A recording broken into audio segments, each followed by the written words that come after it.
一生愛住一個女人幾浪漫。如果佢係你嘅太太同摯友，亦都係你小朋友嘅媽媽，咁幾完美呢？好多年前，幸福已經揾上張家輝。佢同關詠荷同年，初相識嗰陣，大家都係得20零歲，同樣性格倔強。佢嘈交會火爆到一手反台，關詠荷脾氣硬，後嚟學足佢，嘈起上嚟都會反台。兩人相愛相依超過31年，越行越有默契，咁樣嘅畫面已經絕跡好耐，取而代之係體諒同溫柔。張家輝成長於單親家庭，5、6歲嗰陣，有一日爸爸忽然冇再返屋企，佢同媽媽3個家姐就係咁被拋棄。自幼家貧，幾歲做街童，同其他小朋友一齊喺沙灘賣汽水，成長過程唔容易，留低唔少烙印。被愛被接納，醫治咗佢嘅破碎心靈。佢喺娛樂圈得到好多，但最大收穫係關詠荷。張家輝同關詠荷1992年拍亞視劇集《李小龍傳》而認識，當時佢同今日睇真啲主持盧熙來合作過劇集《死定一族》，兩人成為好朋友。而盧熙來又同關詠荷好熟，佢成日約佢哋去唱 K， 趁機親近關詠荷。當時關詠荷有男朋友，經過一段時間，佢身邊先至換上張家輝。由於關詠荷名氣較大，拍拖頭幾年，張家輝堅拒公開合照，甚至唔肯喺訪問度提到對方個名。後嚟佢哋一齊過檔無線，關詠荷備受力捧，佢個事業就冇起色。感到同關詠荷有距離，加上相處問題，95年佢哋一度分手。張家輝不辭而別，去咗南非幫離世嘅阿叔打理餐館。一別大半年，關詠荷本來想去南非揾佢，但張家輝最敬愛嘅大家姐突然患癌入院，佢趕返香港睇佢，發現關詠荷成日到醫院探大家姐，而且話俾佢聽，心入面從來冇覺得大家有分開過，仲保留住佢送俾佢嘅狗仔，兩人又走返埋一齊。呢份珍惜同信任令佢哋越過一個又一個風暴，一齊同哭同笑。最難過嘅眼淚係關詠荷第2次流產嗰陣，佢不忍喺佢面前喊，借故走到後樓梯大喊。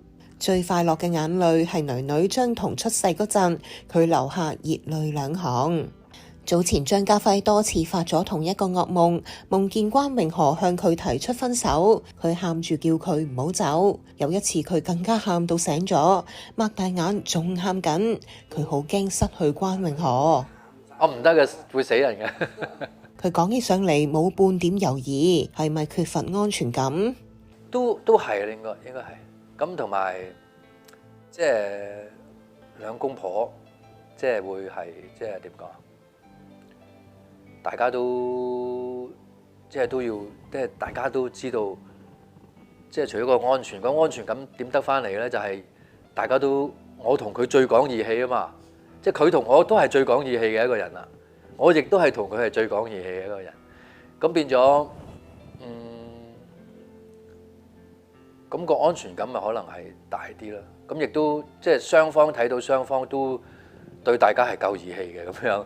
咁呢個先係即係其實夫婦更加需要講義氣啊嘛，因為你哋兩個由一開始走到去最尾嘅時候，如果你哋兩個都唔係義蓋雲天嘅，點樣可以大家走到最尾啊？係嘛？佢同關詠荷無所不談，太太應該係我最好嘅朋友嚟嘅。人生總有一別，佢寧願邊個走先？哇！講到呢啲問題啊，咁如果呢啲問題我都覺得梗係我先啦咁樣。啊！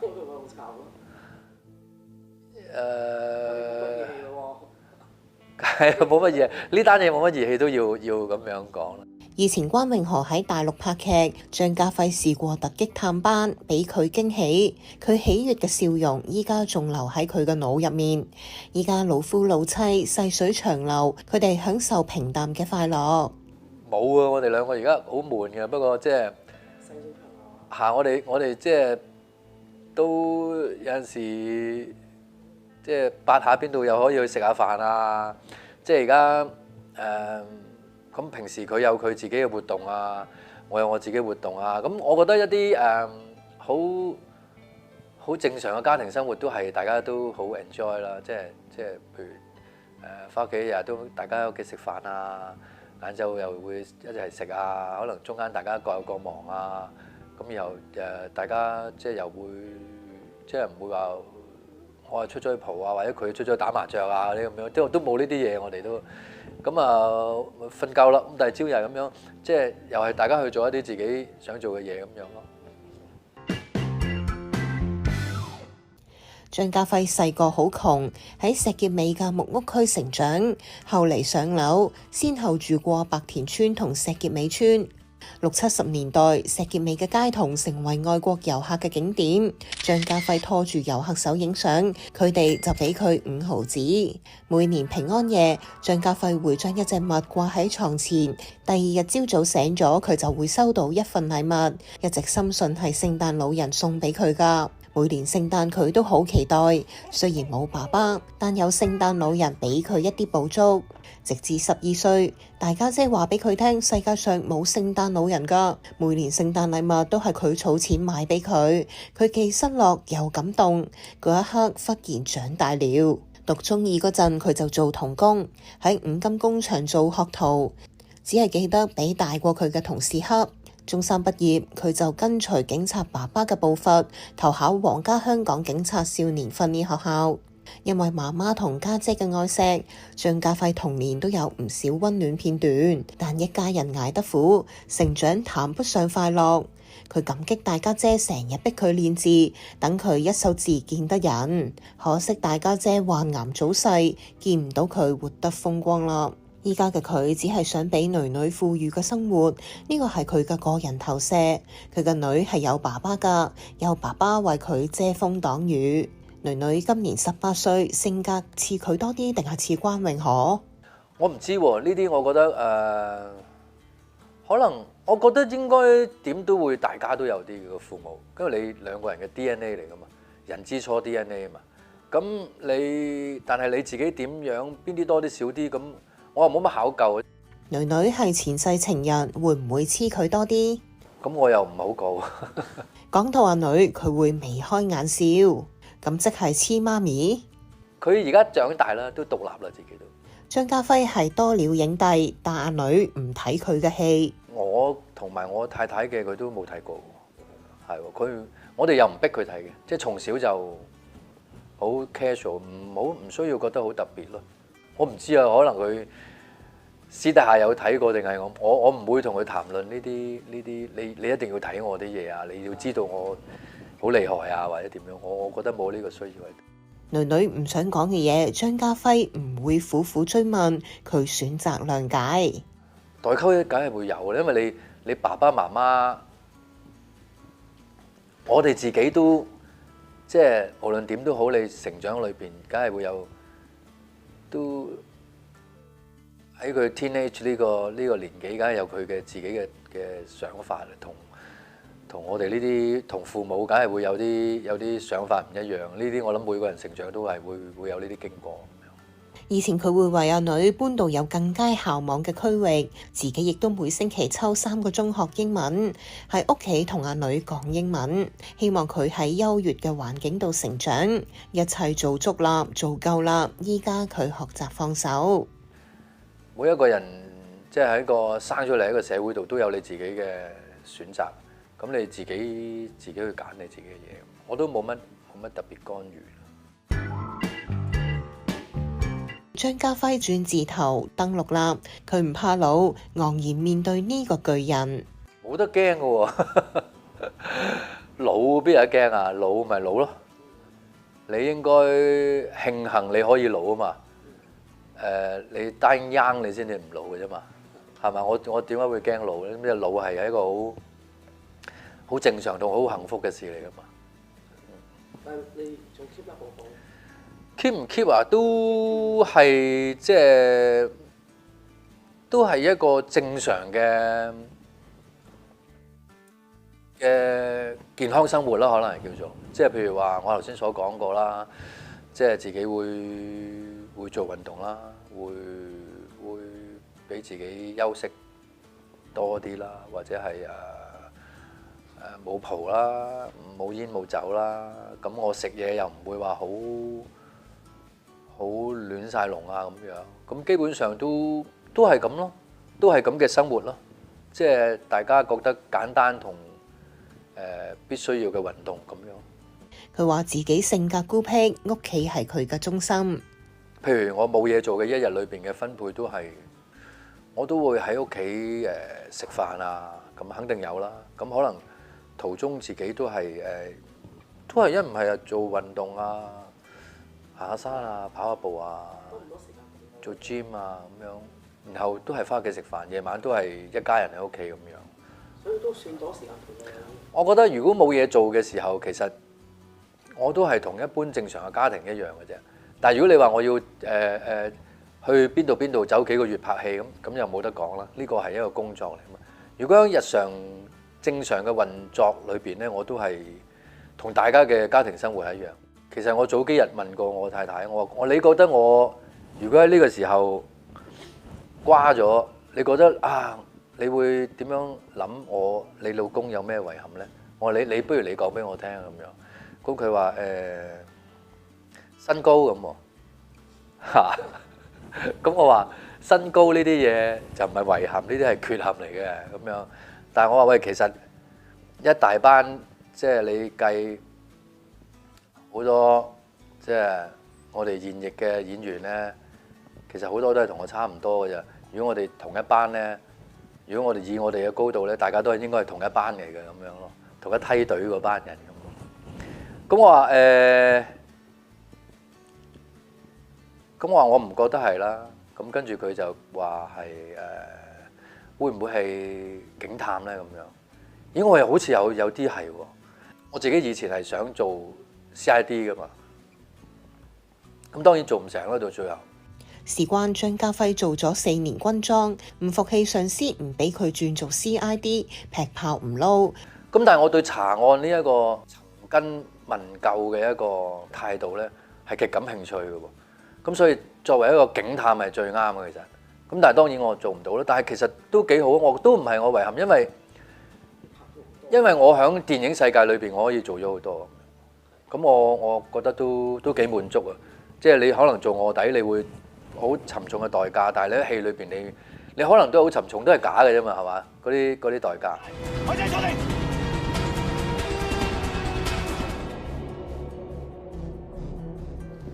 好似未着過軍裝嘅話，由你嗰陣同我講啊嘛，我着喺度軍裝都唔似差人，咁咪勾咗我做臥底。咁後尾我話再諗下，咁其實我嘅遺憾係咩咧？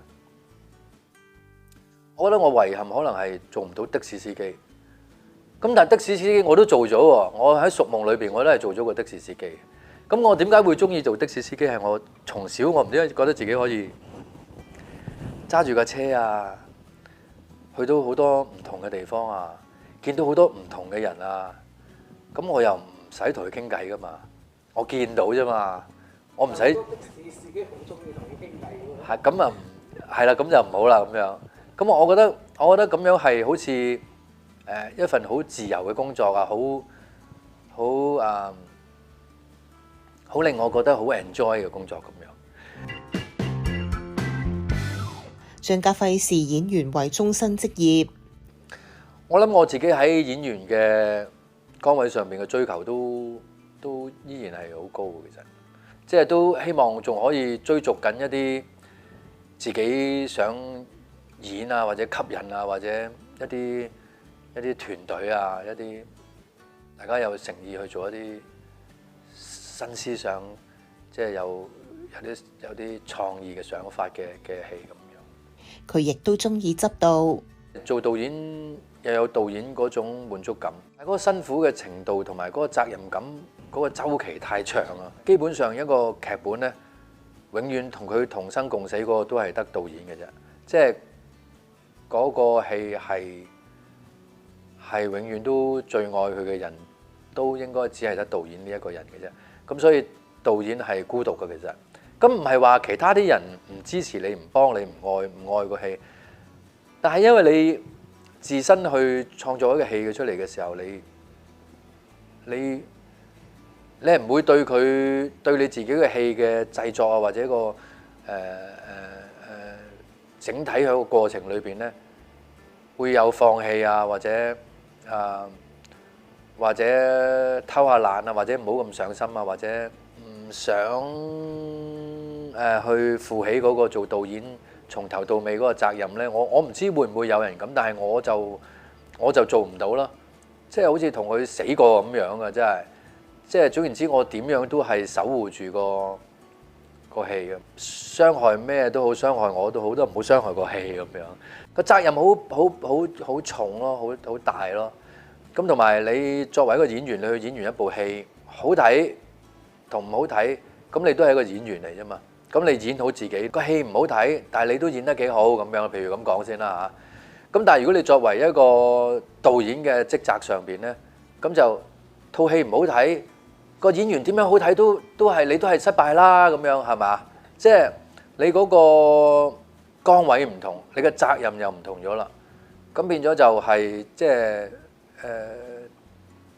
滿足感會大啲，但係亦都責任亦都係沉重啲。就走啦！多年前佢拍電影《紅河》，試過太入戲而抑鬱，依家學識要抽離。演員都必須係要情緒波動嘅。咁你話，咁係咪個個演員都有抑鬱或者咩咧？我可能答係喎，不過可能嗰個程度大家有唔同咁啦。咁你情緒抑鬱或者情緒，你調動情緒去工作，你可以咯。即係如果你個職業係可以令你情緒上好波動嘅咁樣，咁演員就係需要你咁樣。如果你話我唔係我揸的士嘅咁樣，喂大佬你情緒波動我好驚嘅喎，係咪先？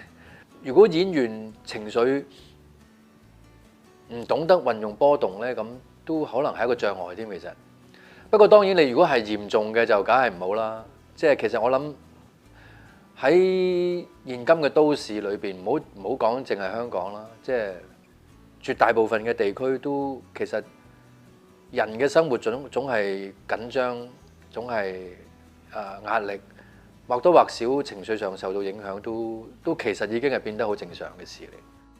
拍戲有壓力，宣傳同社交對佢嚟講更加得人驚。咁呢個當然係啦。咁其實我自己都比較少去出席呢啲活動，咁但係就有陣時都好難避免噶嘛。咁啊都要去㗎。咁其實盡量即係幻想下啲場景，你早啲去彩排下先，自己個心裏邊好似咁有啲心理準備。有請我哋嘅導演同埋領銜主演嘅張家輝。昔日喺石硤尾嗰個小男孩，從來冇諗過長大之後會有今日嘅成績。張家輝曾經活得冇盼望，佢以過來人嘅身份寄語喺軟弱中嘅年輕人，尤其新晉演員。你哋唔使驚喎，其實個個成長都一樣嘅。不過你而家過緊覺得即係好似困難啲，其實個個都係咁過嘅。你加油就得㗎啦。